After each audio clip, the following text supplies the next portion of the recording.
أنا كنت قبلها قريت على بصمات في تاريخ الجزائر لعلو كعبنا على فرانسيس. غاضتني روحي، انتظرت وسائل الإعلام لعل ترد رد يشفي الغليل، انتظرت الأساتذة في الجامعات وهم أدرى مني، أساتذة التاريخ يعني، بهذا الشيء. ما كانش واحد دار حاجة، فقررت أنا كغير مختص في هذا المجال كليا أني ندير فيديو نعبر بأسلوبي الخاص، ولكن لأني ما رانيش مختص قررت أني نعرض هذيك الصفحات أمام المتابع ونقراها مطالعة جهرية، نحل الكتاب ونقرأ مع بعضنا. فنشرت هذاك الفيديو وإذا به لاقى إعجاب كل الشباب، وبرتاجوه على فيسبوك وعلى تويتر على تيك توك، عجب الناس كامل. قلت ندير الحلقة اللي بعدها استكمالا للحلقة هذيك، وعجبت الناس لقيت قبول كبير. فأدمنت أنا على صناعة المحتوى التاريخي، وليت كل يوم نقرأ شوية تاريخ وندون بعض النقاط عندي، نختار أهم المواضيع اللي تجمعنا في بعضنا وتفيقنا بحوايج لازم نفيقوا بها، تتعلق بوحدتنا بوحدة تاريخ بلادنا كجغرافيا كتاريخ كأمة كهوية.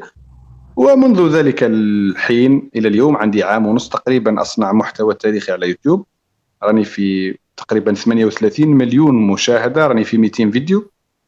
هذا الشيء مشجع جدا، والأثر والبصمة اللي تركته هذه الحلقات في نفوس الكثيرين تشجعني دائما للمواصلة.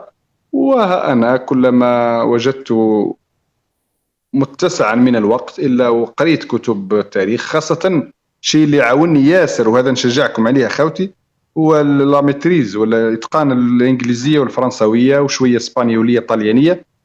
دونك يخليك تتمكن من مصادر الأجنبية أكثر، من تخرج حتى تتفوق حتى على الأساتذة تاع التاريخ في الجامعة اللي في الغالب يقرأوا العربية والفرنسية.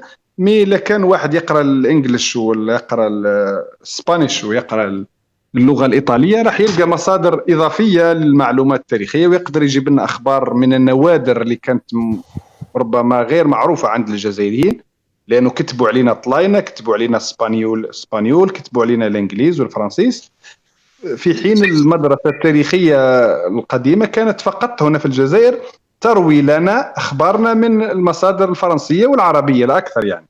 دونك هذا الشيء كامل خلاني نتشجع إلى مواصلة السلسلة التاريخية، ولقيت روحي مدمنا على صناعة التاريخ أو صناعة المحتوى المتعلق بالتاريخ. ولأنني غير مختص فأنا أبرئ ذمتي من أن أعطي رأيي في موضوع تاريخي، أبرئ ذمتي أبرئها بأني أضع الوثائق أو المصادر أو الكتب أمام أعين المشاهد، نقرأها مع بعضنا ونلون الصفحة ولا نلون الجملة اللي رأينا نقرأ فيها. وبالتالي ما أنا إلا مطالعا للتاريخ بصوت جاهري أمامكم، فاتحا لكتب التاريخ على بعض الصفحات اللي لازم نقروها، وهذه إن شاء الله نتمنى أن تكون من خلالها إضافة لمعلوماتكم التاريخية. الله ينورك أستاذ. تفضلوا اللي عنده أسئلة. السلام عليكم. عليكم السلام ورحمة الله وبركاته. المجد والخلود لشهداء الثورة. عيد نصر سعيد ومديد لكل الجزائر والجزائريين. دكتور، بارك الله فيك أخي على هذا المجهود اللي راك تبذل فيه في سبيل تاريخ الجزائر بصفة عامة. يعني أنا في التخصص أنا درست تاريخ، وأقسم بالله المعلومات اللي راك تجيب فيها والله في الجامعة وما عطاوهالناش، بالرغم من أني متخصص في التاريخ، يعني عندي باك بلي 5 تاريخ. والله المعلومات اللي راك تمدنا فيها يا دكتور أقسم بالله عند الأساتذة مختصين كما راك تحكي يا دكتور والله ما لقيناها، بالرغم من أن نروح ندونهم حتى لبلاي ديسك، أعطونا مصادر، أعطونا مراجع، أعطونا نبحث على تاريخ بلادنا، رانا نسمع ورانا نشوفوا باللي التاريخ تاعنا ناقص، والله ما يعطونا يا دكتور كما راك تشوف. حبيت نقول لك بارك الله فيك دكتور، وجزاك الله عنا ألف خير، وإن شاء الله كل حرف في ميزان حسناتك إن شاء الله. والمطلب تاع الجزائريين اليوم هو حلقة مخصصة على الأمير عبد القادر، من فضلك يا دكتور. بارك الله فيك خويا العزيز، أنا ذا الشرف إذا كان الجزائري يشجعني بشهادتي، فأنت كمختص في التاريخ وشهادتك أعتز بها أيما اعتزاز، لأنه مجهودي نحس أنه مكمل لدراساتكم وبحوثكم، وأنا أسعى أجتهد، فإن وفقت فهذا اللي فيه الأجر، وإذا لم أوفق فإنه حسن النية على الأقل يغفر لي. لكن على الصعيد العام أنه أنا غايتي من صناعة المحتوى التاريخي عندي 3 غايات. أشوفوا مليح الخوة، لكن يوم فرجت حلقة لمحمد دومير ستجدها تندرج تحت إحدى هذه ال3 غايات: إما جمع الجزائريين محاربة لتشتيت صفهم. إذا كان أنا لقيت نعرة من النعرات لتقسيم الجزائريين فأنا أحاربها بما يجمع صفهم، أو علاقة الجزائريين بأرضهم ووطنهم ومساحة بلادهم كامل. يعني قدر تلقاني نحكي على تمراس ولا تندوف ولا تبشار، لأنه هذه كاينة مناطق تحاك ضدها أنها ليست جزائرية، أو الرد على كل شبهة تقذف حول التاريخ الجزائري المجيد، بأنه ربما جدودنا كانوا مسخين، ولا جدودنا كانوا عراة، ولا جدودنا كانوا فيهم كما يقولوا في المروك. فأنا أسعى أني أرد هذه الشبهات بما يكذبها ويفندها من كتب التاريخ، وليست من وجهة نظري الشخصية. بارك الله فيك دكتور، الله يجازيك والله يعلي مقامك إن شاء الله، وشهادة لله ولا نزكي على الله أحدا. كاين بعض المصادر والمراجع اللي رانا ندو فيهم من عندك أنت كشخص، والله ما لقيناهم لا ما لقيناهمش في المؤسسات تاع الجامعة، وما لقيناهمش في المكتبات تاعنا. يعني كاين بعض العناوين اللي راك تعطينا فيهم المفعول تاعها كالسم القاتل على العياش. شكرا، وشكرا ثاني الاخ نور الدين عبد النور، بارك الله فيك خويا، اعطيتنا، حققت لي الامنيه اللي كنت حاب نديرها في حياتي هذه.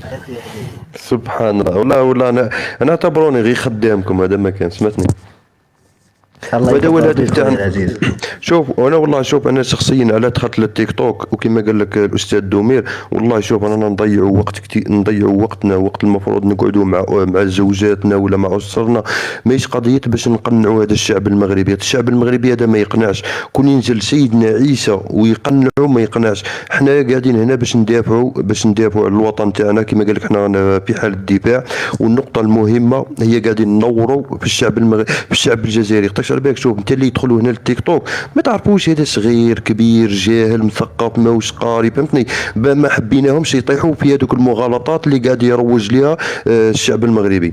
ماناش حابين النظام، هنا نقول حتى النظام المغربي. من بعد ما اشتهرت القناة تاع الدكتور محمد دومير، رانا نشوفوا هذه المغالطات هذا الاختراقات على تاريخ الجزائر نقصت. يعني رجع همهم الوحيد انهم اليوم يهاجموا الصفحة ولا وين ما يكون الدكتور محمد دومير، وما راهمش يخرجوا في مغالطات جديدة، وما راهمش يخرجوا في تزييف الحقائق قديمة. يعني اليوم رانا نشوفوا انه هذا الكم الهائل اللي كان في سرقة او استنساخ كل ما هو جزائري ونسبه الى الاراضي العياشية، رانا نشوف فيه اليوم قل، وهمهم الوحيد انه محاربة الدكتور والمعلومات اللي يجيب فيها الدكتور. بالرغم من ان الدكتور يعني كي يهدر ارتجالي، ويهدر بالدليل، ويهدرهم حتى المصادر اللي يعجبتني اكثر ان المصادر اجنبية ما هي جزائرية، غير مكتوبة بالخط العربي.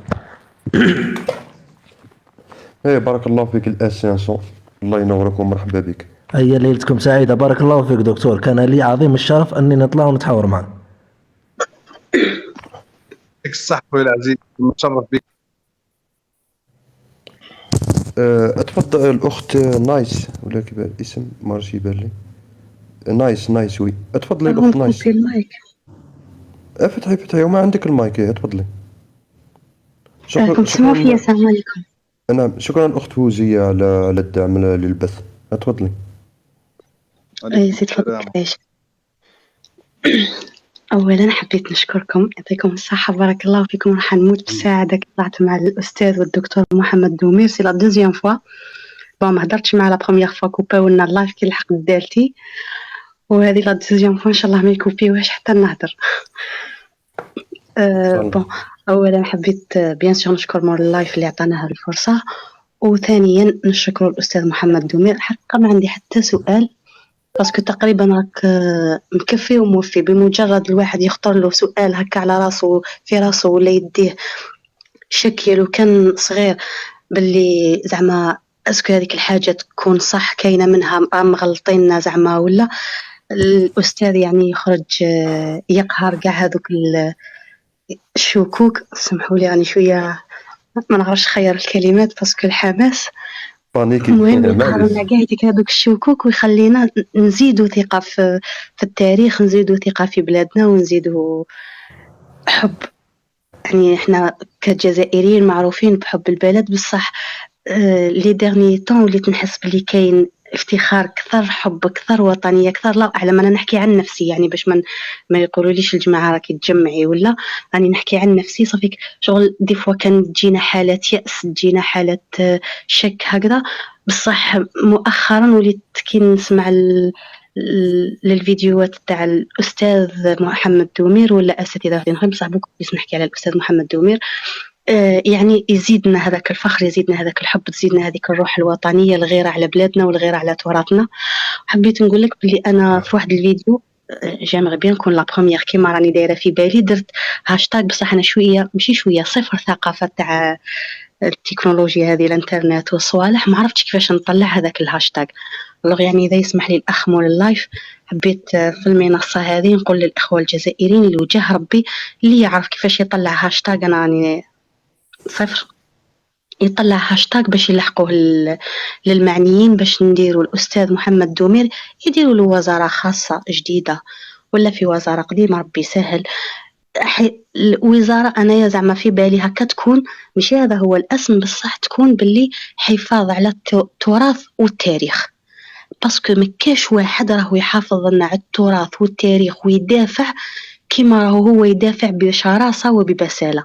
يعني جامغي بيان لو كان يدي هذا المنصب، ما باغ اكزومبل الموروثات تاعنا اللي راهم يسرقوهم وينسبوهم ليهم، يكون عندنا واحد اللي صح همه على البلاد. هاوليك شوف، باطل راهو يخدم، ما راهو يدي حتى دورو، راهو يخدم وراه يقول هذيك تاعنا، هذيك لينا، هذيك داوها لنا، هايلك هذيك كيفاش ديمارات.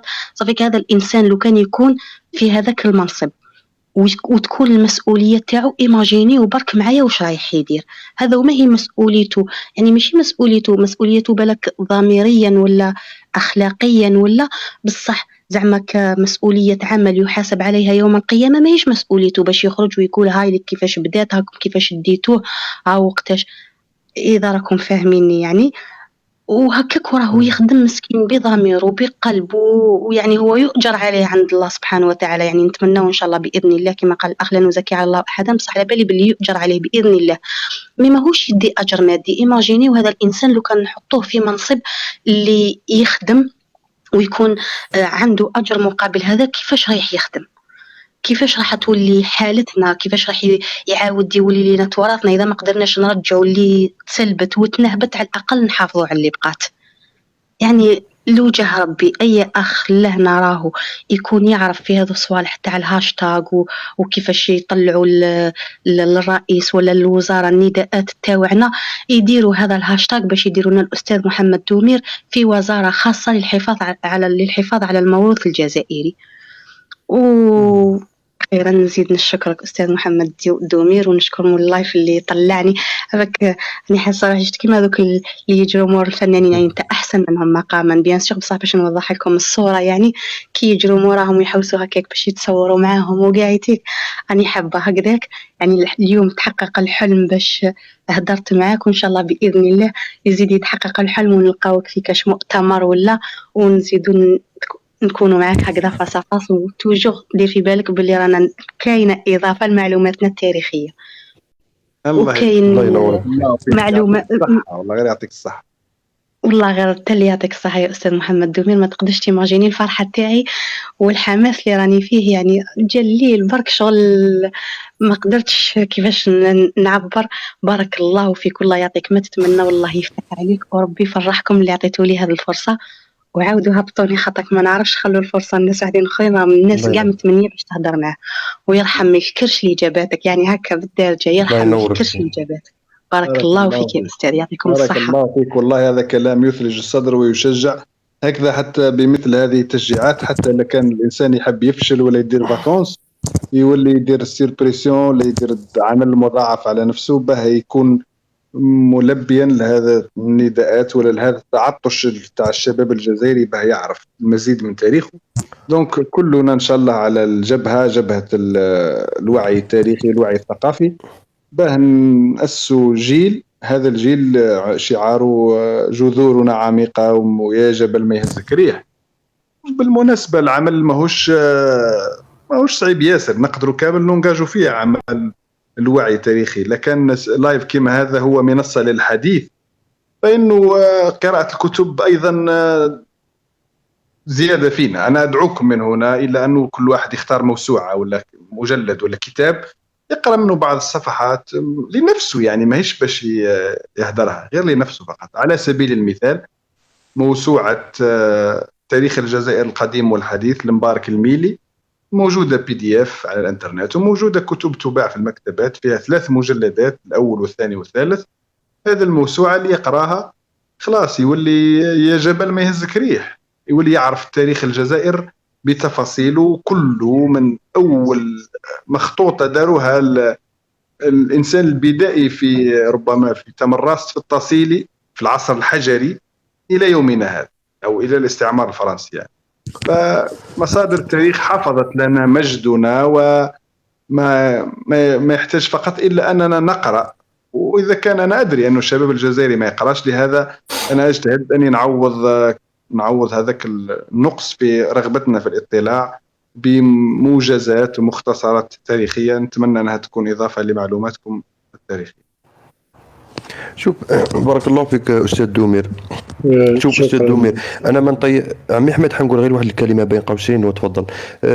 شوف انا ما نقولكش الكتاب فقد القيمه، فقد اندثر، لكن فقد شويه القيمه تاعو. حنا دوك رانا في عصر العولمه والتكنولوجيا. الان صار الانسان بصفه عامه، الانسان موش المجتمع العربي ولا المواطن الجزائري، الانسان بصفه عامه صار يبحث عن المعلومه، وانت هذه النقطه راك قدمتها في اول مداخله تاعك. صار يبحث عن المعلومه السريعه، المعلومه السريعه عبر مواقع التواصل الاجتماعي، مثل منصه هذه التيك توك. والنقطه المهمه هنايا درك، شوف اغلب نقدر نقول لك 90% من الشعب الجزائري استاذ دومير راهم يديروا فيك ثقه تامه في المعلومات اللي راك تقدمها، على بها راهم يجروا من مورا من اللايف باش يسمعوا من عندك وتوصلهم المعلومه سريعه. معناتها انت تتعب تروح تقرا هذاك الكتاب، تلخص هذاك الكتاب في فيديو في 5 دقائق او في مداخله فيها 10 دقائق، توصلهم المعلومه سريع. وانا نقول لكم نبشركم من هذه المنصه، دوك ندير اتفاقيه مع استاذ دومير، نولي نجيبه لكم كل يوم غصب عنه، غصب نجيبه لكم كل يوم ولو نصف ساعه الى وافق طبعا. اتفضل استاذ دومير، واش رايك؟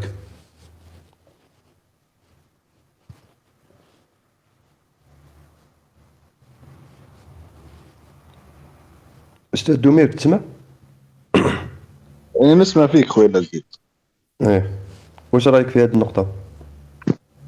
والله إذا كان لقيت وقت أنا ما نبخلش مشاركة ما قرأته على أي منصة. أنا عندي حضور في تويتر على سبيسز، واليوم راني بالصدفة كنت على تيك توك. أنا نزور أحيانا تيك توك، لكن ليلة سهرت راي ديجا لحقت منتصف الليل، سهرت على تيك توك. والله كل وقت نقضيه في حديث مع الشباب الجزائري إلا وأنا أتمتع بوقتي. لماذا؟ لأنه زيادة فينا كامل نتعلم. ولو انه اليوم سمحوا لي ما تعلمتش، لانه ما هدرتوش، خليتوني انا اللي نهدر اكثر.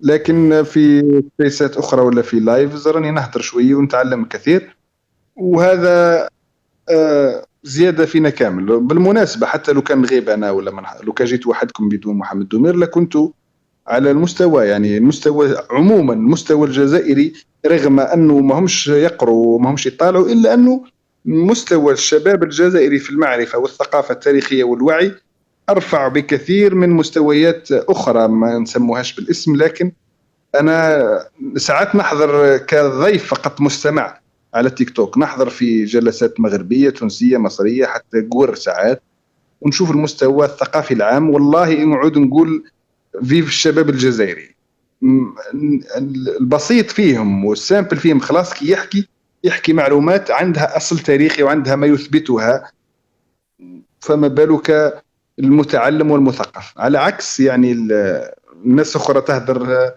إما أكاذيب وشعوذة ودجل ولا حتى ساعات كذب. دونك عموما الشباب الجزائري بالرغم أنه مثل كل شباب العالم بعيد على القراءة، إلا أنه مستوى العام في الثقافة عند الشباب الجزائري يبشر بالخير، أرفع وأرقى من مستويات كثيرة يعني. دونك باقي علينا اننا نخوضوا هذه الحرب وننتصروا فيها. هي حرب ضد النفسيه الجزائريه، مديرينها اعيد واذكر، مديرينها 3: نظام المخزن في المروك، فرنسا الحكم ولا المخابرات الفرنسويه، والمخابرات تاع اليهود. هذم 3 راهم دايرين حرب نفسيه، كل واحد بالمناسبه عنده مصلحته الخاصه، الواحد يضرب وحده. في 3 يخوضون حرب ضد الشباب الجزائري والنفسيه الجزائريه. وحنا كجزائريين اذا كنا ربحنا هذا الحرب وكنا عندنا الوعي التام وخوضناها ضدهم الند للند وفزنا في الاخير، خلاص تحتسب لنا انه في شباب هذا الجيل خاضوا ايضا حرب وانتصروا فيها يعني. بارك الله فيك. تفضل السلام عليكم. نينا ولا عمي احمد. اسمح لي اخويا مصطفى، انا غادي نطرح سؤال اخويا مصطفى تبيدو بيردون. اسمح لي خويا، انا غادي نعطي واحد السؤال، يعني واحد ماشي سؤال بالعكس، هو طلب من الاستاذ الدمير المره الثالثه ان شاء الله هذه ملاقاه معك عمي احمد مريف. ماذا بك الاستاذ دمير، هو انك تكلمتي على 22 قرن ديال تاريخ الجزائر الى واد ملويه من مملكه صفاقس نوميديا، وما وراء واد ملويه قبل هذا التاريخ. انت راك تعرف يعني في 22 قرن كانت هناك المورد الطنجيه، في الحقيقه لها علاقه بقبائل الريف مع قبائل الجزائر، زناتة وصنهاجة ومصموطة وإلى غيرها. ماذا بك هذا طلب مني تكون عندك، يعني دير واحد الحلقة خاصة على هذا الموضوع. والتالي هو الحلقة الثانية طلب مهم جدا، وهو أثر ويد المعاونة التي قدمها الشيخ محمد بن عبد الكريم الخطابي من اللي كانت يعني المراحل ديالو الأخيرة في 1947 استقر في القاهرة وأسس الجمعية ديال جبهة التحرير. أما دور هذا الشيخ في المقاومة الجزائرية، هذا طلب مني إليك الأستاذ محمد دمير على هذا النقطة التي يجهلها الكثير والكثير من الناس حتى من الجزائريين، يعني المقاومة الريفية والموجودة معروفة مع المقاومة الجزائرية. واليوم لازال هناك جالية جزائرية، هي جزائرية، هم جزائريين من أصول ريفية، أقرب أكثر من 1,000,000 شخص نسمة. هذا الأستاذ محمد دمير، هذا يعني واحد الطلب شخصي لك للتوضيح أكثر فأكثر، إذا كان ممكن الأستاذ دمير، ولك جزيل الشكر وكل المحبة والتقدير والاحترام. بارك الله فيك. الله ينورك عمي أحمد. سامحني نبدأ بسؤال خويا مصطفى اللي يقول: هل يجوز قولنا السلام عليكم؟ أكيد خويا العزيز، خوتنا في المروك راه ما نكفرهمش باش ردهم كفار، لا يجوز قول السلام. يقول علي بن أبي طالب، اسمعوا مليح يا الخاوة هذه فقد تكون مفيدة. علي بن أبي طالب رضي الله عنه لما اختلف مع معاوية رضي الله عنه، يقول علي بعد حرب للجيشين، جيش معاوية مع جيش علي، وقعت بيناتهم حرب.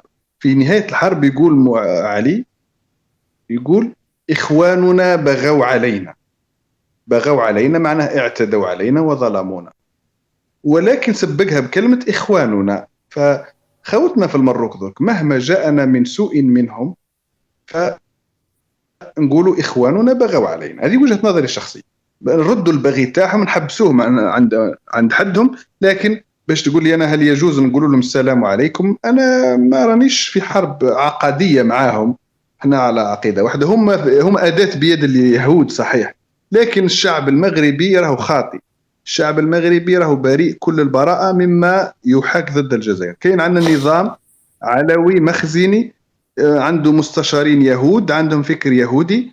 طبعا اليهود لهم حابين الخير لا للمروك لا للجزائر لا لأي بلاصة، حابين يخروضوها ويخرجوا هم المنتصرين. فاخوتنا في المروك أبسط من أن يكيدوا للجزائر. يعني ما كانش كيد للجزائر من طرف خوتنا في المغرب. اللي تشوف فيهم على الانترنت هم ادوات رقميه، ذباب الكتروني يستخدمه المخزن مدفوع ماجور. المغاربه الحقيقيين راهم عايشين حياتهم الخاصه، ولا ربما حتى الوعي التاريخي التام ما عندهمش. هم ابسط بكثير من الجزائريين في الوعي التاريخي هذه. وبالتالي ما تظنش انه الا كان لقيت مغربي ما تقولوش السلام عليكم. انا لا اعتقد ذلك. المغاربه خوتنا اليوم وغدوه وبعد غدوه. صح كاين مشاكل كبيره تحاك وكاين توتر ما بين الجزائر والمغرب، لكن على النظام المغربي يحتسب وليس على الشعب المغربي. نرجع لخونا الريفي، الله يحفظ خونا الريفي. صحيح بصمات المجاهد البطل اللي احنا فخورين بنضاله كما فخورين بكل نضال كل مغربي ناضل. بالمناسبة الخوة في المجاهدين في المغرب الأقصى تم تجاهل جهادهم، لأنه لدرجة أنه في كتاب التاريخ المغربي ما عادوش قادرين يذكروا المجاهدين والشهداء. علاه؟ لأنه كل من خرج ضد فرنسا في المروك خرج ضد الأسرة العلوية. درك أسكو يقدروا هما في المروك يمجدوا الخطابي؟ ما يقدروش يمجدوه. نقصد في الكتاب المدرسي ولا في المحاضرات التاريخية الرسمية التي تنظمها الدولة لا يمكنهم أنهم يمجدوا نضال عبد الكريم الخطابي. وعلاش؟ لأن هو صحيح خرج ضد الاستعمار الفرنسي ولكنه خرج ضد النظام العلوي، خرج ضد الأسرة الحاكمة. وكذلك أغلب المجاهدين والشهداء المغاربة منسيين متجاهلين. يقوم النظام المغربي بطمس تاريخهم لأنهم خرجوا ضد الاستعمار وخرجوا ضد الأسرة العلوية، وبالتالي ما يقدرش يمجدهم هذا النظام المغربي. وكذلك مسيرة عبد الكريم الخطابي اللي هو أحد الأبطال في المغرب الأقصى. صح استلهم الكثير وألهم الكثير. يعني كان تفاعلي جدا مع الثورة الجزائرية لأنه بطل، وفي المروكين الأبطال، لكن هؤلاء الأبطال بطولتهم تم إنكارها وطمسها لأنهم رفضوا هذا النظام المغربي. وبالتالي لما استقلت المغرب وبنات الدولة الحديثة تاعها لم تجد قائمة كبيرة ولا قائمة طويلة من المجاهدين والشهداء ممن يمكن الافتخار بهم. لماذا؟ لأنك تحط الفلان وقف ضد الاستعمار تلقاه وقف ضد محمد الخامس، فلان وقف ضد الاستعمار تلقاه وقف ضد عبد الحفيظ، وقف ضد الاستعمار تلقاه وقف ضد الحسن الثاني. فما كانش عندهم فرصة خوتنا بينما احنا الجزائريين فخورين بكل شهدائنا لأنه ما كان شهيد ولا مجاهد وقف ضد الاستعمار ووقف ضد الجزائر. ما تجيش. بينما في المروك الوقوف مع المغرب يتطلب الوقوف مع الأسرة العلوية، مربوطين ببعضها. يعني لما أنك تكون مغربي أصيل تدافع على المغرب وتحارب لأجله وتنكر الأسرة العلوية، خلاص راح النضال تاعك والجهاد تاعك وأنت خائن إلى الأبد. هذه الفكرة اللي راح ضحيتها عبد الكريم الخطابي. بارك الله فيك. اتفضلوا باش ندوروا الكاس. السلام عليكم. وعليكم السلام ورحمة الله. السلام أستاذ دومير، والله العظيم غير شرف كبير لنا، واسمحوا لي السلام عليكم الخوة، مرحبا بيا معاكم. أستاذ دومير، اليوم في الخرجة تاع عيد النصر في باريس لفتني واحد الطفلة صغيرة كانت رافدة وسام تاع المقاتل تاع الكينج بوكسينج ومكتوب فيه الأستاذ الدومير. أستاذ دومير يعني حاجة. فتحت لايف، كنت فاتح لايف وعندي الصورة تاع البنت هذيك صغيرة كانت لابسة تراث جزائري، كانت لابسة الكراك وعلى ما أعلم، وكانت صغيرة، كانت وقفة جد ممتازة. اليوم اجتمعنا كلنا في باريس بكلمة واحدة: تحيا الجزائر، يحيا الشعب الجزائري. وأنا نتبع الفيديوهات تاعك ونتبعهم من البداية إلى النهاية، وغير تخرج لي نوتيفيكاسيون تاع الفيديو تاعك تلقاني أول المشاهدين. المهم المشكل أنا ما عنديش مشكل وما عندي. اسمع لي خويا زين، والله غير أنا شفت لا فيديو كيف عباك تفاجأت والله. صافي بليزير. أنا قبيلة بعثوا لي على واتساب واحد لا فيديو تاع بنت اليوم في باريس هز هذيك الحزام تاع الكيك بوكسينج مكتوب فيه محمد دومير عباك حسيت جاتني الدمعة، حسيت واحد الإحساس غريب بأنه كاين الرسالة وصلت ولا الصدى الحق للجالية الجزائرية في المهجر بأنه احتفالهم بعيد النصر أصبح عادة دائمة. كل ما جاء عيد النصر إلا ونزلوا الجزائريين في أوروبا كامل الباريس وداروا احتفالا رغما عن السلطات الفرنسية، وافتخروا بكونهم جزائريين. والشعارات التي رفعت اليوم في باريس شعارات وطنية رائعة. وما زادني شرفا أني لقيت اسمي، وهذا تفاجأت به، من بين الأسماء اللي مكتوبة في اللافتات التي رفعت اليوم في باريس. هذا مشجع جدا والله، إحساس زيادة على ظهري كعاتق وكمسؤولية أني نكون في حسن ظن أو عند حسن ظن كل أولئك إن شاء الله. صحيح دكتور. انا كنت نتمشى، كنت فاتح لايف، كنا نتكلموا مع الاخوه، نحتفلوا، كانت فرحه وكانوا اجواء خياليه، كنا مجتمعين كلنا تحت رايه الجزائر، يعني ما كاش تفرقه ولا ما كاش، كنا خاوه وكانوا معنا اخوه صحراويين وكانوا توانسه، كان الجو بهيجا كما نقولوا.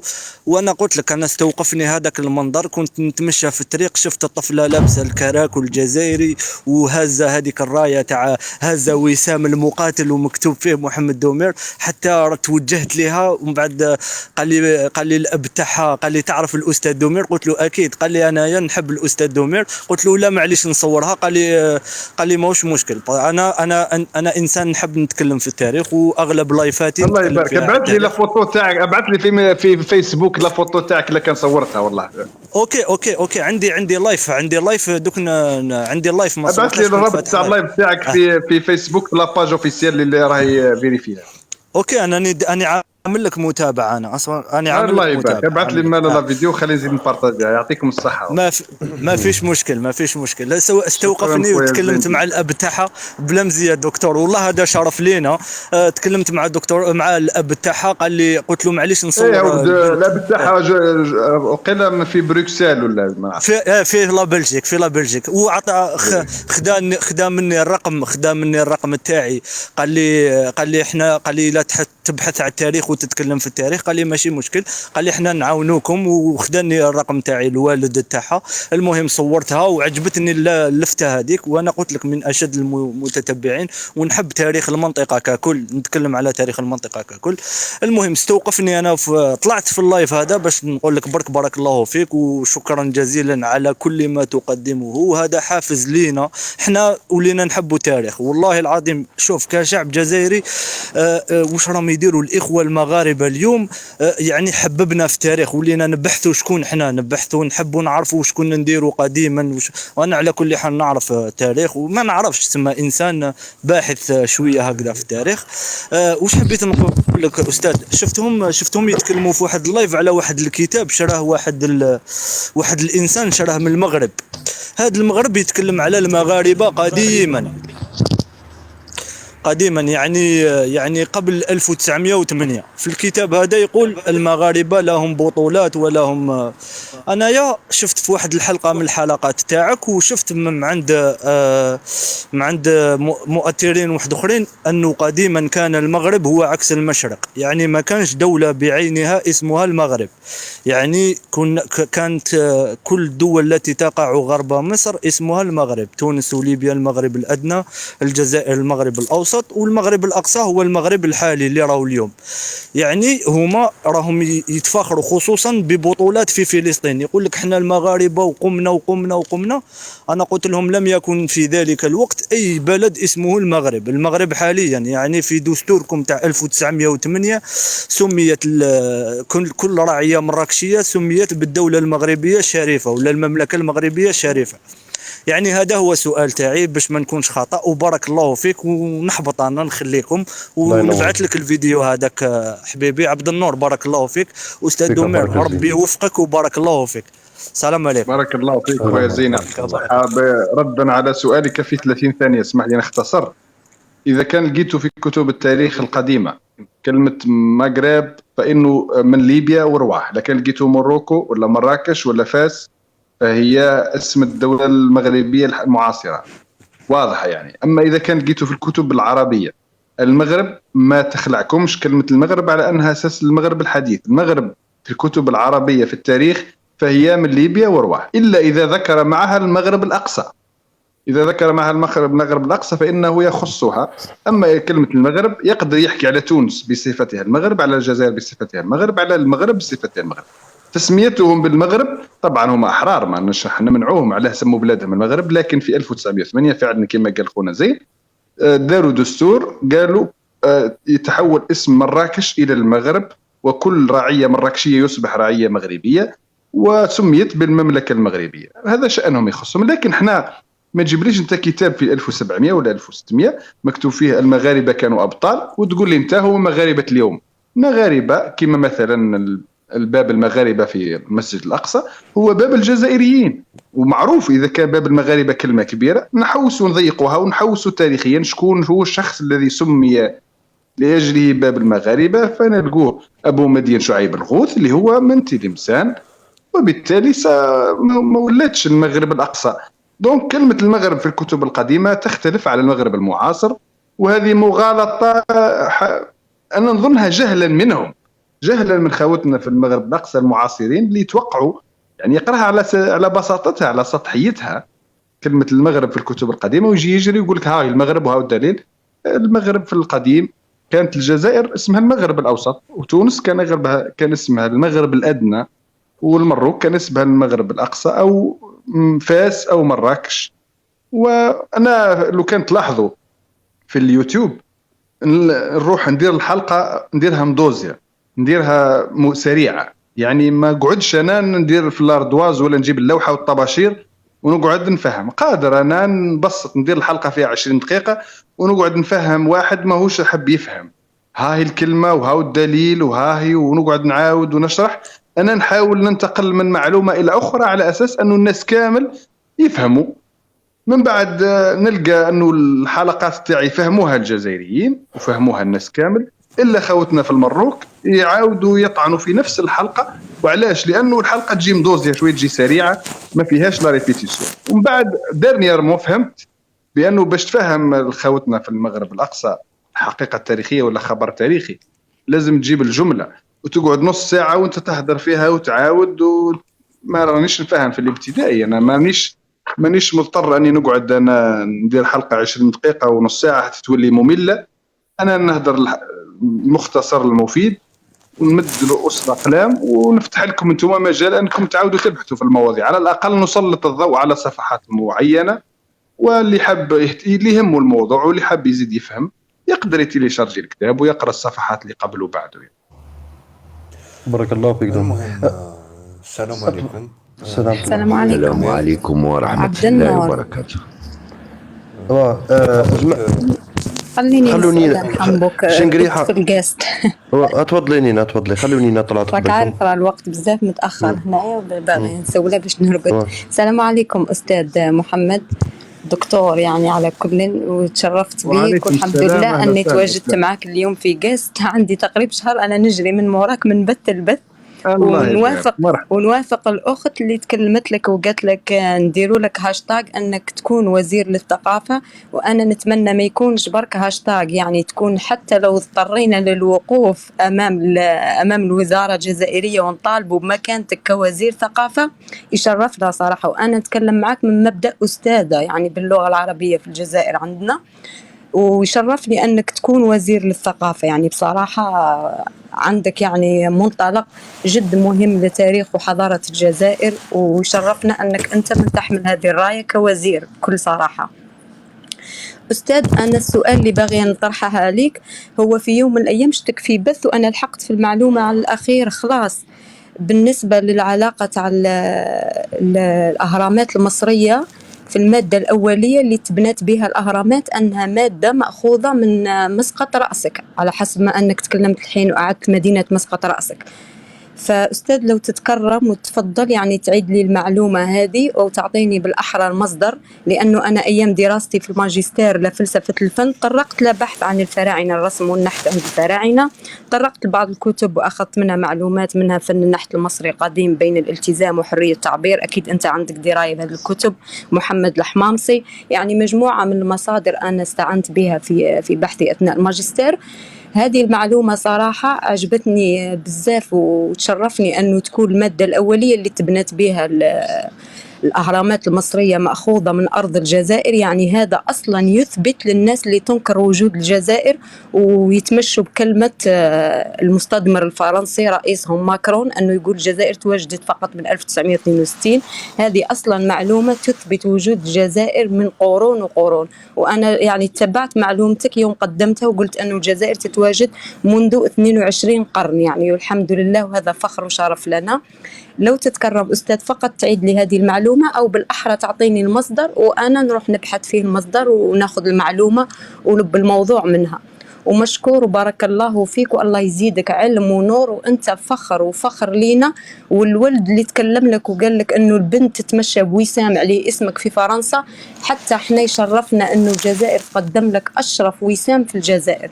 تستاهلوا بكل فخر وعز أستاذ، ومشكور وبارك الله فيك بارك أستاذ. الله فيك، والله هذا تشجيع أكبر ربما من حقي، لكن أعتبره تعبيرا منكم كل واحد على رؤيته وعلى عاطفته تجاه ما أجتهد لتقديمه.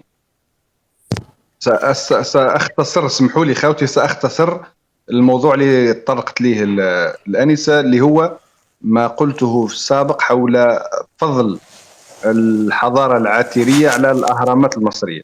تعرفوا أنتم الأهرامات المصرية هي جت ثورة في الصناعة التكنولوجية للحجر أو للصقل والنحت الحجر. كي لما تمكنوا المصارى من التعامل مع الحجر بدأت ثورتهم في بناء الأهرامات وفي بناء الحضارة المصرية. لكن قبل ما تبدأ الحضارة المصرية في ظهورها، قبل ما يبدأ المصريين يمترزوا هذه التقنية تاع التعامل مع الحجر، ظهرت في بير العاتر في ولاية بسة، ظهرت حضارة اسمها الحضارة العاترية. ادخلوا الجوجل بعد شوي واكتبوا في جوجل، اكتبوا الحضارة العاترية أو الثقافة العاترية، راح تفهموها. حتى في ويكيبيديا تدوا عليها فكرة عامة. الحضارة العاترية هي ترجع للعصر الحجري، هي أمة سكنت المنطقة هذيك وتميزت بطفرة في الأدوات تتمثل في المقبض.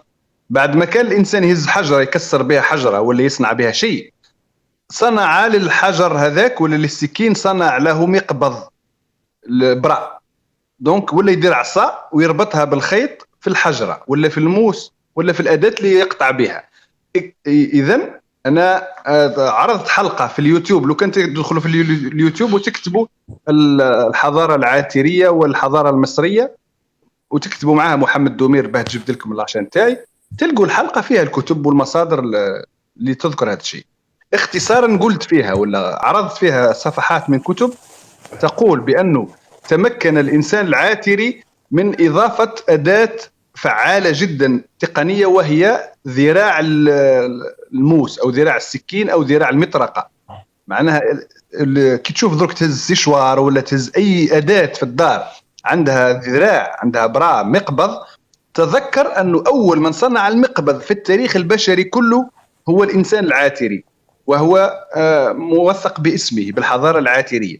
لما صنع الإنسان العاتري المقبض للأداة كانت راح تدير طفرة في بير العاتر ولا في المنطقة المغاربية كلها، دير طفرة في التعامل مع الحجر، إلا أنه ابتلته ظروف الطبيعة بالجفاف. حلت فترة من الجفاف وعطش الإنسان الساكن محليا هنا، وتراجعت النباتات والحياة البرية كلها، واضطر إلى الهجرة إلى مصر إلى نهر النيل. لما هاجر الإنسان العاتري إلى نهر النيل هاجر ومعه تقنية صناعة أدوات حجرية متقدمة نسبيا، معناها فعالة أكثر من الأدوات الحجرية اللي في عصره في المناطق الأخرى. نقل معاه الإنسان العاتري إلى نهر النيل أو إلى هذيك المنطقة تاع مصر، نقل معاه هذه الأداة الجديدة في قطع الأحجار. وبالتالي بعد انتقال الحضارة العاترية بفترة قصيرة إلى مصر 10 قرون قبل الميلاد، يعني بعدها بفترة قصيرة نشوفوا طفرة في صناعة الحجر في مصر، وإذا بها ظهرت الحضارة المصرية. وهذا الربط ما بين صناعة الحضارة العاترية والأهرامات ما هو ما قلتوش أنا، وإنما في هذيك الحلقة عرضت كتب لمؤرخين المصريين مختصي الحضارة المصرية يقولوا بأنه بداية الحضارة المصرية كان بقدوم الأدوات العاثرية إلى مصر. نظن هكذا واضحة. يبقى اللي يحب يشوف أسماء الكتب والمراجع اللي تحدثت على هذا الشيء يرجع للحلقة اللي حكيت فيها على كيف صنعت الحضارة العاثرية أثرا على الحضارة المصرية قبل 10 قرون قبل الميلاد يعني. بارك الله فيك أستاذ. تفضلوا جماعة واختصروا شوية. السلام عليكم. ماشي مشكل خويا. السلام عليكم أستاذ. السلام ورحمة اصبر دقيقة فولكان دقيقة باك خلي شنقري حاجة قبلك. تفضل شنقري. تفضل خويا محمد واش راك لاباس؟ تفضل قدم المداخلة تاعك باختصار الله ينورك شنقري. أنا صديقي محمد وحبيبي وصاحبه راه هنا في اللايف خويا أستاذ بدر الدين راه هنا معنا. إذا تفضلت يا عبد النور طلع له صاحبه في التاريخ أستاذ ومؤرخ أو هنا أرجي 24. وش اسم البسودو تاعو؟ نطلب منك. نعم وش اسمه بدر الدين؟ أرجي 24 أرجي 24 هو هنا في اللايف. أرجي 24 تكتب تحت الأستاذ بدر الدين. دير طلب نعرفوا أرجي 24 نعرفوا. دير طلب أرجي 24 كمل. خويا محمد ممكن دير لنا حلقة في اليوتيوب على الفاطميين وكيفاش بنيت القاهرة والعملة الفاطمية، ودير لنا حلقة كيفاش تبنات أكادير واللي بناها من الأوراس يعني جزائري من أكادير اللي موجودة بالمغرب البلد المجاور، مشان نوصلوا للفكرة أنه الجزائر هي من 22 قرن كما حكيت يا أستاذ محمد. تفضل خويا محمد تفضل. طيب بارك الله فيك شنقريحة. بارك الله فيكم. اسكو هذا سؤال لي ولا سؤال لواحد اخر؟ أنا سؤال ليك. بالنسبة للفاطميين هي الحلقات التاريخية مستمرة إن شاء الله عبر الوقت، وكل ما لقينا فرصة أن نطرق الموضوع معين إلا وطرقنا له. بما أنه الحضارة الفاطمية أو الحقبة الفاطمية في المنطقة المغربية كامل عندها علاقة مباشرة بالجزائر، لأنه مؤسسي هذه الفترة الفاطمية في مصر كانوا من الجزائر، من المعز لدين الله وغيره. فإنه ذات يوم إن شاء الله بالتطرق التفصيلي للفاطميين سنتطرق لهذا الحقبة، علما أنه حكيت أنا ديجا على الدولة الزيرية اللي عندها علاقة كبيرة بالدولة الفاطمية، ولكن ربما يحتاج وقت كبير باه تكتمل السلسلة تاع تاريخ الجزائر. تاريخ الجزائر يرجع ل 23 قرن وكل فترة فيه مهمة. وأنا قعدت مؤخرا مع واحد من مستشاري رئيس الجمهورية قال لي الحلقات تاعك فعالة إلا أنه ما هيش متزامنة مترتبة زمنيا يعني، وكأنه كاين أمل ولا كاين رغبة عند المتابع للقناة أنه تكون هذه الحلقات مرتبة زمنيا، لكني مانيش الهدف تاعي أني ننظر للتاريخ الجزائري ككل، وإنما أنه نتطرق إلى الأحداث اللي تهم الشخص. كما قبيل أحد المتدخلين قال أنه ما يطرح في نفسي من سؤال إلا أن نلقى القناة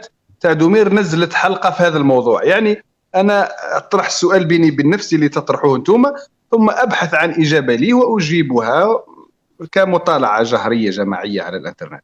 يعني ما رانيش ماشي بترتيب زمني، وإلا ربما نديروا سيزون جديدة من اليوتيوب ونبدو فيها من أسكو هذه تتوقعوها أفضل.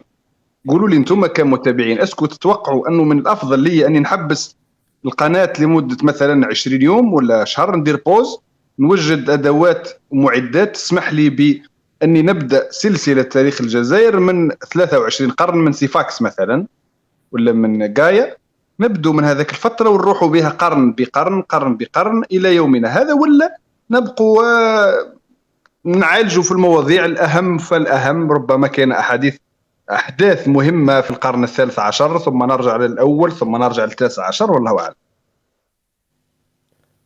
والله هي شوف أنا رأيي الشخصي هذا نشوف على حسب الوضع الراهن. الوضع الراهن راه كاين هجومات كبيره من عند الجيران، باش ما نسموش شكون هما. كاين هجومات كبيره. انا رايي الشخصي كنت واصل على هذا المنهاج، ترد على هذه الهجومات وتكذب اكاذيبهم وتكمل بالادله وبالبراهين وشوف راي الاخرين. السلام عليكم. سلام الله مصطفى، مرحبا. انا والله نطلبوا بعد السماح من الاخ الدكتور محمد دومير ما تكلمناش، لان كنبغوا نسمعوا لك دكتور. والله الا كنبغوا نسمعوا لك اكثر من نتكلموا. غير في هذه النقطه بالذات دكتور، والله كيف قال خويا عبد النور، من الاحسن، انا في نظري من الاحسن المواضيع الساعه.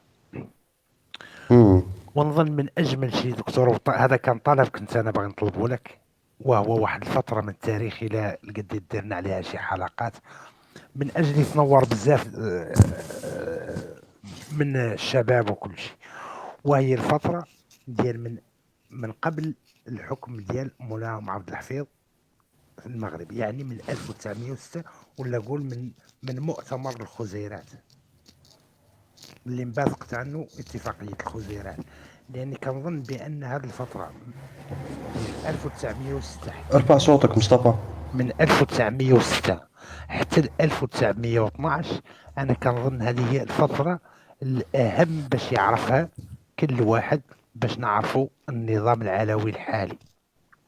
لان هذه الفتره كانت فيها بزاف ديال الاحداث، وخصوصا كنشوفوا عاود واحد الشخص انت نظن راك كتعرفوا دكتور، اللي هو حتى النظام الحالي ما كيبغيش يتطرق لسيرته، وهو الاخ الثالث لمولاهم حفيظ ومولاهم يوسف، اللي هو مولاهم الزين، الله ينورك دونجي، اللي بايعوه القبائل على خوه مولاي عبد الحفيظ، ومن بعد حيدوا الفرنسا. نظن هذه الفتره المهم اهم حاجه نتمنى انا كشخص بعد نسمع حلقات بالتفصيل عليها اخي الدكتور محمد دومير. بارك الله فيك خويا عبد النور. انت من الصحراء الغربيه ولا خويا عبد النور؟ صح. طبعا اخي دكتور الله يبارك. لا على بها اخترت هذه الفتره من الزمان، لانه هذه الفتره من الزمان هي فتره تثبت فعلا استقلاليه الصحراء الغربيه على المغرب. اكبر فتره حرجه ما يحبوش خوتنا في المروك انها تترس على مستوى العرش الملكي وامتداد الدوله، هي الفتره هذه اللي هي كانوا فيها الصحراوه ملوكا على المغرب، وكانوا فيها الصحراوه يحاربون فرنسا ويحاربون الاسر العلويه. سي بور سا اخونا عبد النور يتمنى لو كان يتم تسليط الضوء اكثر، لكن احنا يا اخونا عبد النور نقرا التاريخ اولا للمصلحه العامه، للوعي العام، ثم للمصلحه الجزائريه، ثم للمصلحة الصحراوية. أنا درت عدة حلقات على الصحراء الغربية وأثبت فيها تاريخيا حقيقة الصحراء باستقلالها ومحدودية المغرب في جغرافيته البعيدا على أي شبر صحراوي. لكن القضية الصحراوية فعلا تستند إلى مفاصل مهمة في هذه الفترة بالضبط، مفاصل تاع الدولة الوقت تاع اليوطي وعبد الحفيظ وأخوه ولا وخاوته كاملين يعني. لكن ما يعاب على خوتنا الصحراويين هو أنهم ما همش يصنعوا محتوى. الصحراويين عندهم قضية يدافعوا عليها على مستويات الدبلوماسية، صحيح عندهم مناضلين دبلوماسيين، لكن ما عندهمش صناع محتوى يثبتوا للمصري وللليبي وللسعودي وللفرنسي وللإنجليزي. خلينا من العالم الأوروبي فقط، العالم العربي، فلتجعلوا العالم العربي يؤمن أنكم ماكمش تقسموا في العالم، ولا باسكو المراركة راهم يسوقوا في الإمارات وفي قطر وفي مصر بأنكم أنتم ثوار تريدون تقسيم المغرب، بينما أنتم في الصحراء الغربية مطالبين بالتسويق لفكرتكم ودولتكم وأحقيتكم بالاستقلال تسويقا على المستوى الشعبي البسيط. خلينا من السلطة والدبلوماسي والرئيس اللي راهم فاهمين، الرئيس في مصر والرئيس في ليبيا والرئيس في السعودية وفي الإمارات وفي عمان، لكن نريد أن يؤمن الشعب العماني والإماراتي والمصري والسعودي والكويتي والليبي والجزائري بقضيتكم. يعني لازمكم صناعة محتوى تروج لقضيتكم وتثبت بالأدلة وهذا عندكم فترة قصيرة من التاريخ إذا درستوها تثبتوا صحراء مستقلة، اللي هي فترة اللي حكيت عليها أنت، فترة من 1900 حتى 1930 من ماء العينين ورواه. هنا تعرف أنه الإخوة في الصحراء الغربية عندهم الكثير من العمل يقوموا به، وإحنا إيمانا منا بأنه هذه القضية عادلة، بأنه هذه القضية ما راناش نديروا فيها تغمانت ولا كونتر على المروك، وإنما أنا قلت مرة في إحدى التصريحات على تويتر مستعد أن نقابل ربي سبحانه يوم القيامة وأنا أشهد أن الصحراء الغربية ليست مغربية، تعرف بأني مانيش ندير فيها مكره ولا لأمر دنيوي، وإنما هذه عقيدة، هذا حق. أنا قرأت كتب التاريخ، بحثت إذا كان الصحراء هذه غربية ولا مغربية، بحثت محايد، فإذا بها بلادنا ماهيش ظالمة لما تدعم الصحراء الغربية، بلادنا وقفة حق، كاينة أسانيد رسمية تاريخية مثبتة تثبت أن الشعب هذا عمر ولا كان مروكي، وهو ما هو إلا احتلال، وإحنا ما نرضوش الاحتلال. لهذا بلادنا وكل أحرار العالم وقفوا مع الصحراء الغربية. صحيح قضيتها ما تحلتش كليا، لأنه ربما ما ولاش الوقت يسمح برفع السلاح. هو الحل الأفضل هو البلوط كما نقولوا احنا في الجزائر، أفضل حل باه تستقل الصحراء الغربية هو البلوط، لكن الظروف الحالية ما تسمحش باه يكون البلوط ولا الرسائل كما يقولوا في النشيد ولا نغمة الرشاش ولحن. فالرشاش عنده لحن هو اللي يجيب الاستقلال، لكن ندري أن الظروف المعاصرة تاع الدبلوماسية وتاع محاربة التطرف والإرهاب راح يولوا ردوكم انتم الغلطين لو كان تحاولوا تروحوا لهذا الجانب. فأنتم مضطرين إذن أنكم تعملوا بدبلوماسية وبتسويق ذكي لمشروعكم العادل، وابشروا بالاستقلال إن شاء الله.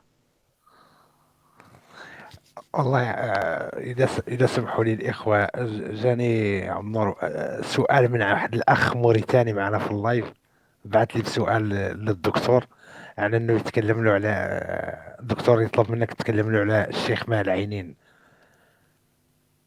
من أخ موريتاني معنا تحت في التكست. أنا حكينا عليه ماء العينين في اليوتيوب، قل له شوف القناة على يوتيوب راح يلقى حلقات على ماء العينين إن شاء الله. سمعت سيدي محمد؟ ادخل القناة تاعو في اليوتيوب دوك تلقى تما الحلقات. فولكان تفضل. السلام عليكم خويا العزيز، مثال شكرك بعد مول لايف، ربي يقدرك وبارك الله فيك على هذه الفرصة وما شاء الله.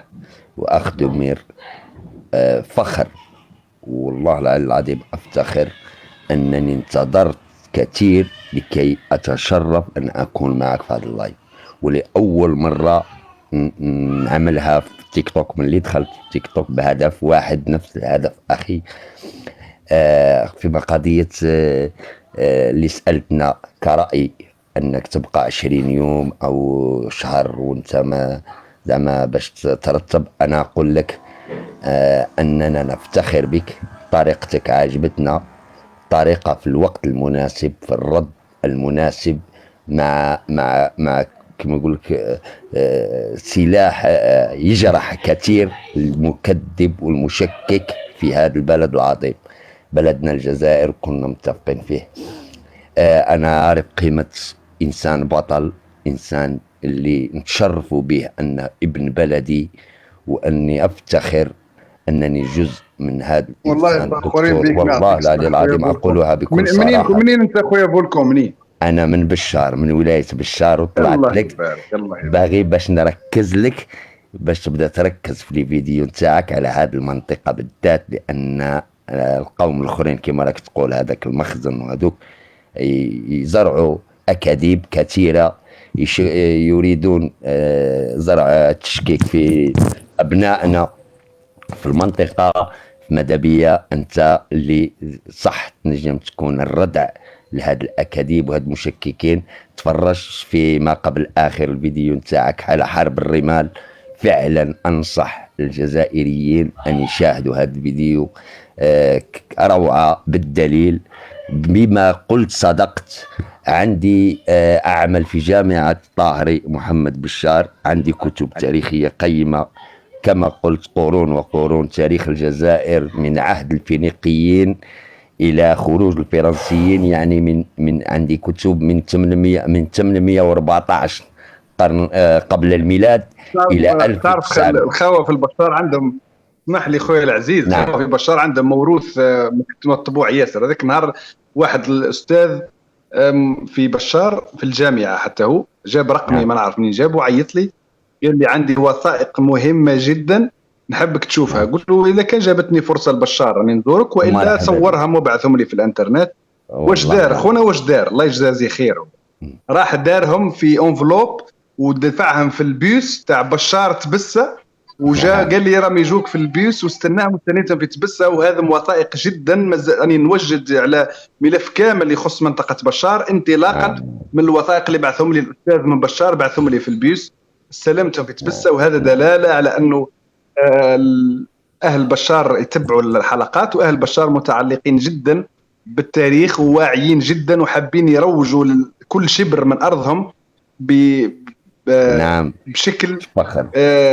ربما انه صحيح بشار ما حكيتش عليها تاريخيا ياسر، وانا عن نفسي في حلقاتي على اليوتيوب ما حكيتش ياسر على بشار، لكن بحكم انه اغلب الاحداث وقعت تاريخيا في المنطقه الشماليه، تلقى اني ربما ما ذكرتش كثير الواد، ولا ما ذكرتش ورقله ولا غردايه ولا لغواط، لكن مع شوي بالوقت ان شاء الله تتم التطرق تاريخيا لكل شبر من مناطق الجزائر. والله مرحبا وشرف لينا، وتشرفنا حتى في الجامعة وين أدرس، وعندي قلت لك كتب التاريخ الجزائري يا إخواني، كما قال الأخ الدكتور اللي نتعلموا منه محمد دومير، فخر الجزائر اليوم، السلاح الدرع الحصين لتاريخ الجزائر.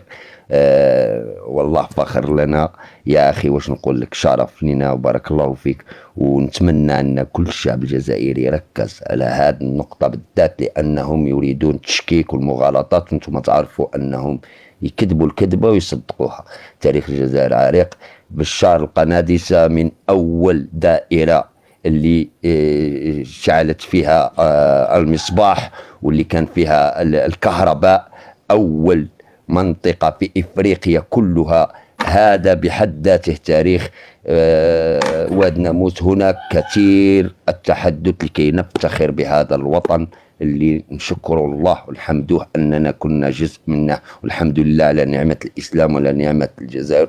وشكرا لكم أخوتي كلكم، بارك الله فيك الأخ دومير. واصل، نحن معك. أنا نعرف الإنسان الشجاع البطل يريد فقط المساندة، نحن نساندك إلى آخر رمق، نحن معك. اللي كتبها لك ربي مرحبا به، إن شاء الله يكتبها لك دعوة الخير، لأنك تدافع على أرض الشهداء، أرض الأبطال. جدودنا هادو خلونا هذه الأمانة. الجزائر أمانة، ومصلحة الجزائر فوق كل اعتبار. بارك الله فيكم. بوك الله ينورك. اختصر باك، والله الوقت قصير. خلاص انتهيت كلامي، وبارك الله فيك على هذه الفرصة، وسمحوا لي لا طولت، وبارك الله فيك. نعم دومير، نعم دكتور. راهي قريب الوحده تاع الليل اخويا، سهرين. احنا والله مازال سهرين. السلام عليكم. السلام ورحمه الله تعالى وبركاته. اولا انا دكتور باختصار ملاحظه صغيره فقط، ملاحظه صغيره فقط للدكتور الى حد.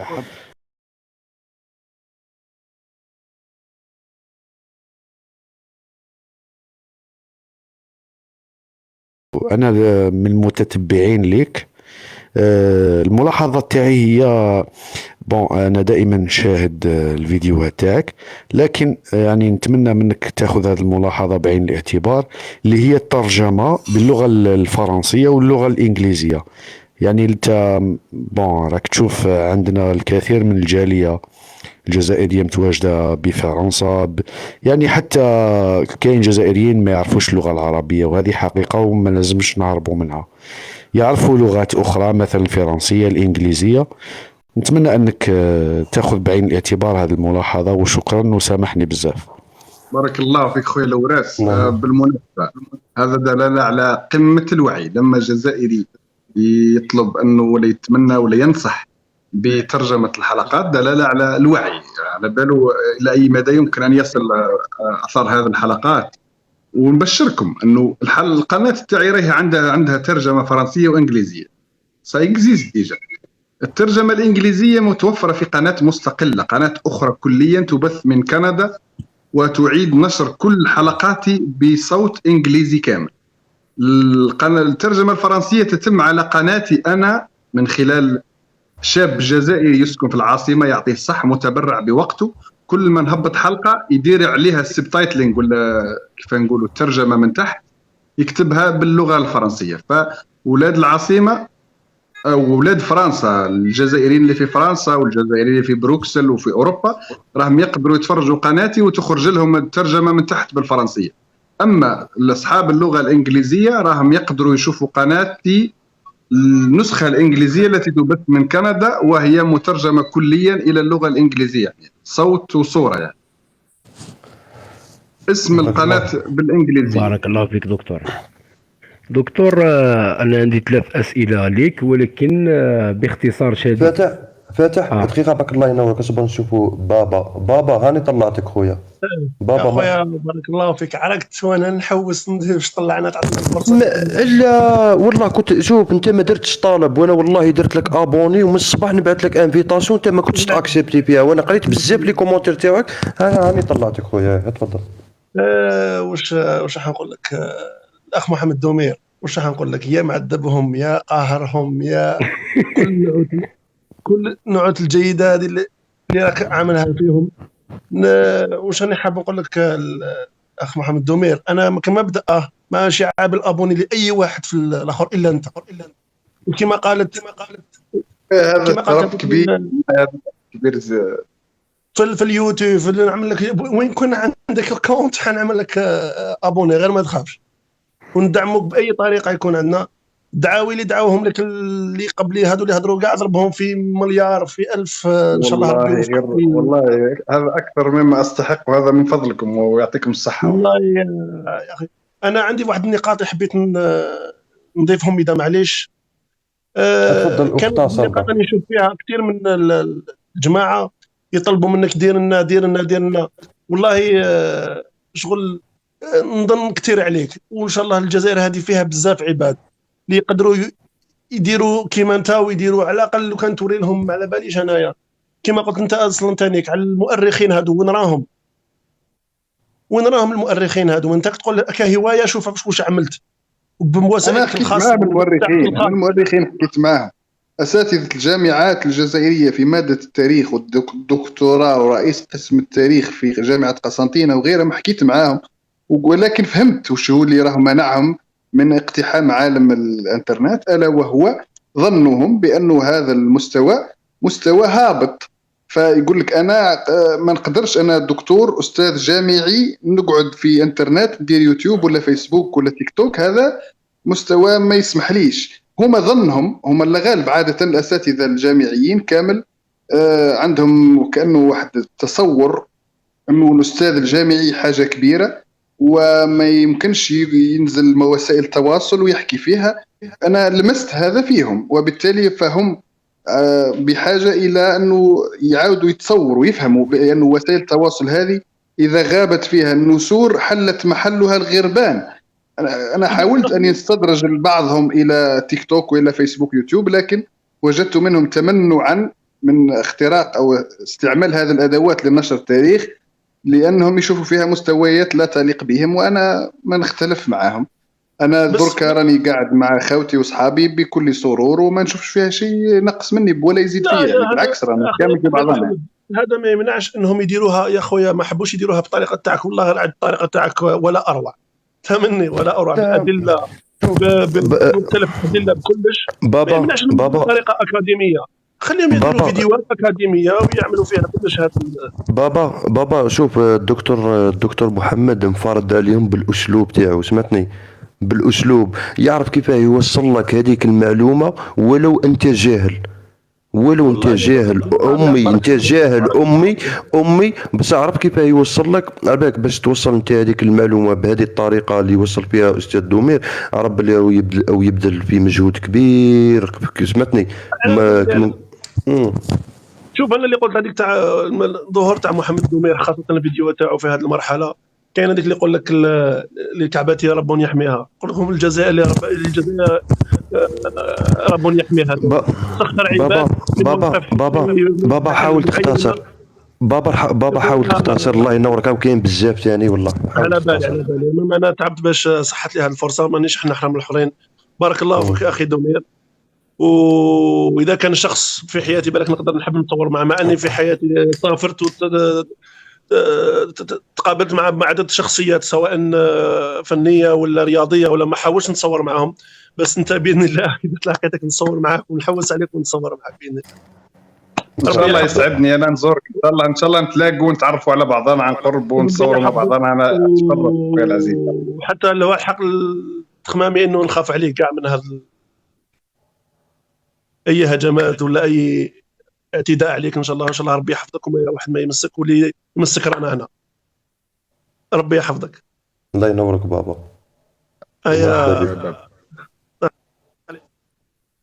الله ينورك بابا. تفضل. تأذنوا لي يعني نروح نرتاح، راهي الوحدة تاع الليل، وسعدت جدا بالحديث معكم. ربما ننزل الاستماع شوي تكملوا الحوار، ومن بعد دكتور السبيس مع اللايف هذا ما نعرف الى اي مدى راح يطول. السلام عليكم دكتور. والله لا، الف شكر لك دكتور. انا بعد السلام عليكم دكتور، من فضلك دقيقة جلال. بالاراضي بعد الصحراء المحتله، راي الف تحيه لك دكتور. والله لا، الف تحيه لك، والله يجازيك عنا كل خير. هادو عملات قديمة ما شاء الله. والله دكتور يجاوبكم. شكون دكتور محمد؟ الدكتور يشوفهم باش يجاوبكم. ماهمش واضحين مليح. معليش راك يعودوا واضحين.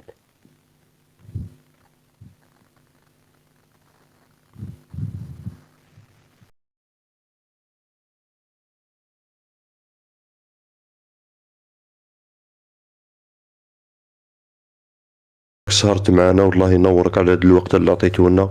وخاوتي اللي راكم لتحت راكم شفتوني، والله ما حكيت انا تاني عندي بزاف ما نقول مع الدكتور محمد، بصح على جالكم والله غير سكت. راني نطلع فيكم بالواحد الله غالب. اللي ما قدرتش نطلعوا غير سامحوني ما تلومونيش.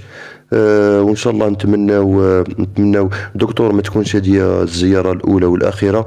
نتمناو ان شاء الله تزورنا. احنا كل يوم راه نديرو هنا لي لايف، وحنا الهدف تاعنا هنا في لي لايف دكتور محمد ماهيش السب والقذف مع المغاربه، لا، حنا اللايف تاعنا هنايا هو باش نوعوا الشعب الجزائري باش ما يطيحوش في لي بياج اللي راهم يديروا فيهم. والنقطه الثانيه نتناقشوا، حنا نديروا نقاشات مع المغاربه باش نوعوهم ونفهموهم باللي انا هنا نقول النظام النظام هو اللي يسيطر على الاعلام المغربي. قاعدين نوعوا فيهم ونفهموا فيهم باللي حنايا ماناش اعداءكم، حنايا رانا خوتكم.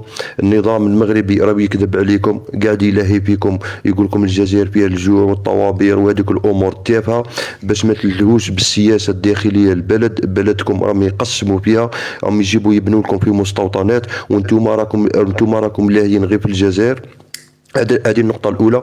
النقطه الثانيه قاعدين نفهموا فيهم باللي احنا الحدود البريه او الجويه او البحريه، الجهه تاع المغاربه ماهيش مغلوقه، راهي مغلوقه غير من الكوتي حنا تاعنا تاع الجزائريين.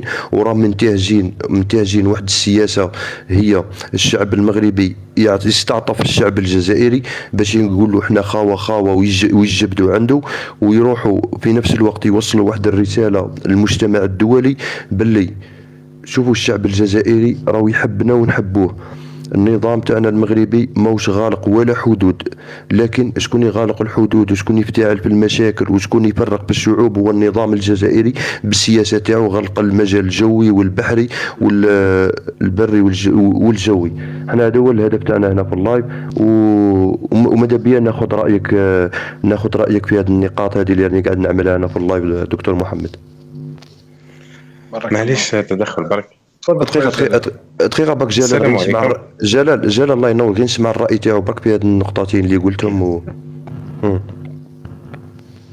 اخونا الطبيب بيطري، اتفق معك تماما لما تقول لي انك تخلق مساحات على تيك توك للحديث للجزائريين في بعضها من الثقافة العامة، ولكن اختلف معك انك دير في بالك فقط معالجة المواضيع التي تأتي من المروك أو الشبهات، لأنه المروك هي أصغر من أن تكون عائق أمام انطلاق الجزائري ولا التخمام الجزائري. المروك يعني لو كان الجزائر جهمها المروك، فخلينا نقولوا الجزائر كما قالت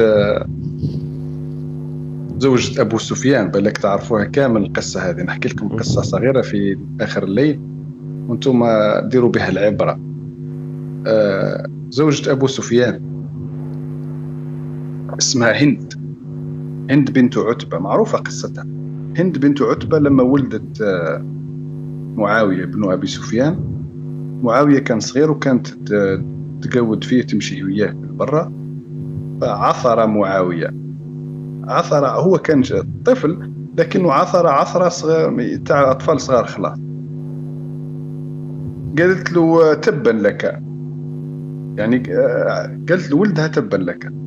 فكان واحد الراجل كان عاقل شيب كبير قال لها لا تسبي هذا الولد فإني أرى فيه ملامح الملك، أو قال لها إني أرى فيه ملامح ملك قومه، أو إني أرى فيه ملامح من يحكم قومه.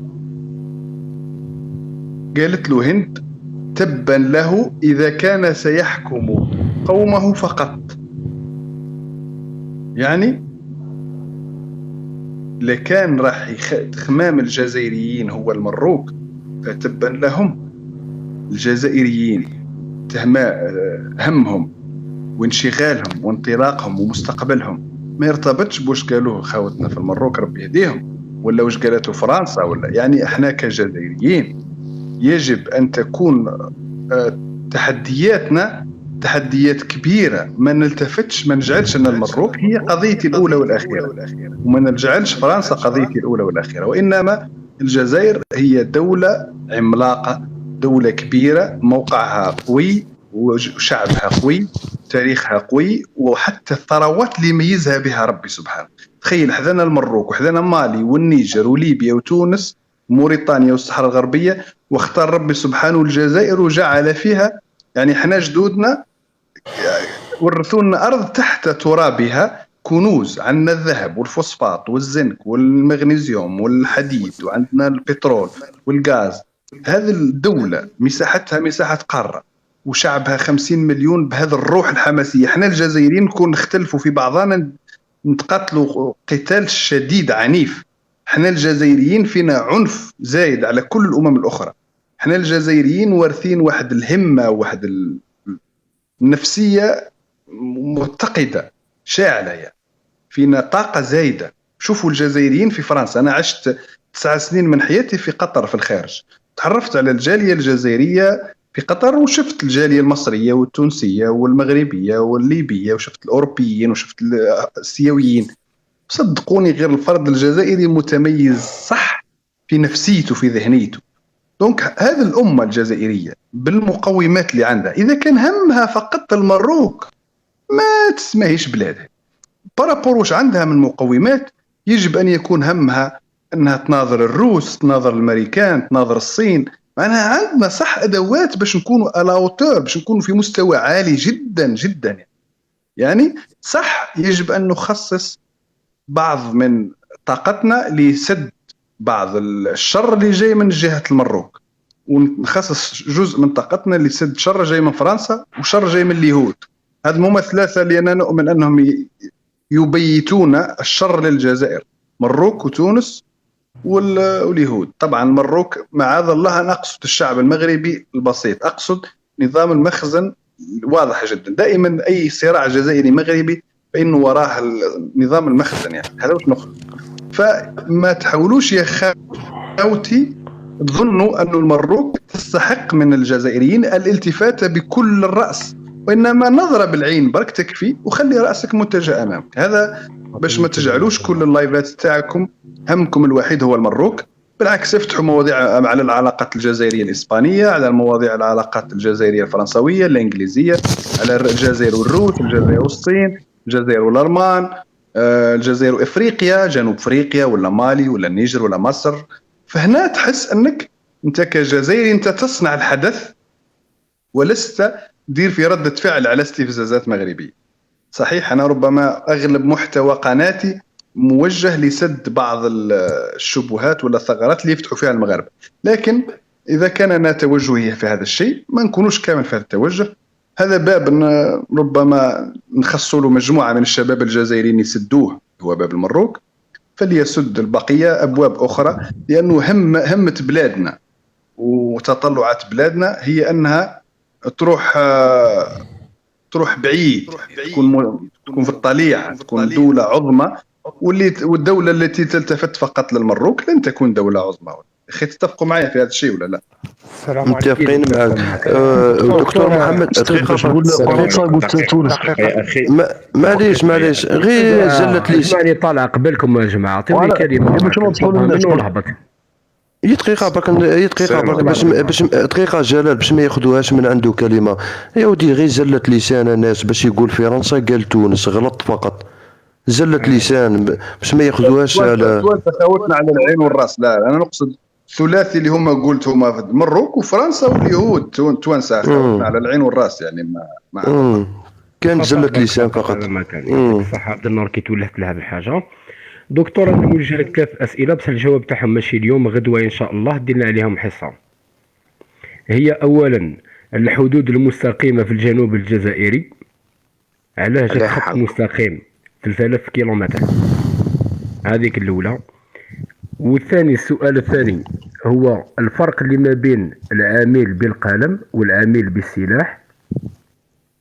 والسؤال الثالث هو من هو طارق بن زياد، المنشأ نتاعو، مسقط رأسه، كيفاه حتى الحق، كيفاه كلش. هذه لازم تسلط عليها الضوء يا دكتور، باسكو كاين ناس لازم تفهموا شنو هما الحاجات هذو. انا من المتابعين نتاعك، انا نعرف الحاجات مي كاين ناس ما تعرفهمش. يا ريت انك تنورهم بالمعلومات هذه يا دكتور. اخر مطلب لي ليك ثاني انك لا اسمه جويثة يوما غرح عند سي قيس يوما. الله يبارك يبارك في سلامتك. اخر حاجه عندي طلب منك فضلا وليس امرا، انه كاين شخص في التعليقات اسمه تيتو، عنده حوالي 10,000 تعليق، هو قاعد يقول حطمتني، بغيت نطلع مع الدكتور نحققوا له الحلم نتاعو، بغى يهضر معك. اهبط فاتح نطلع. دير دوموند تيتو، دير دوموند.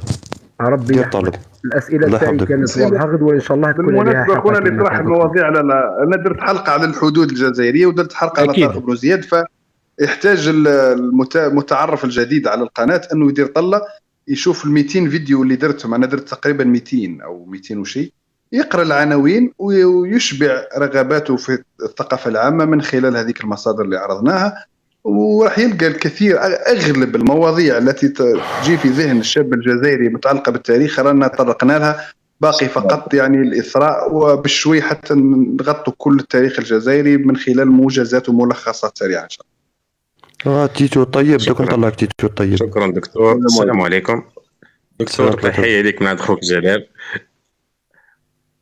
وتحيه للجميع. الو وين نسمعوك جلال؟ اختصر بك جلال، الله ينورك.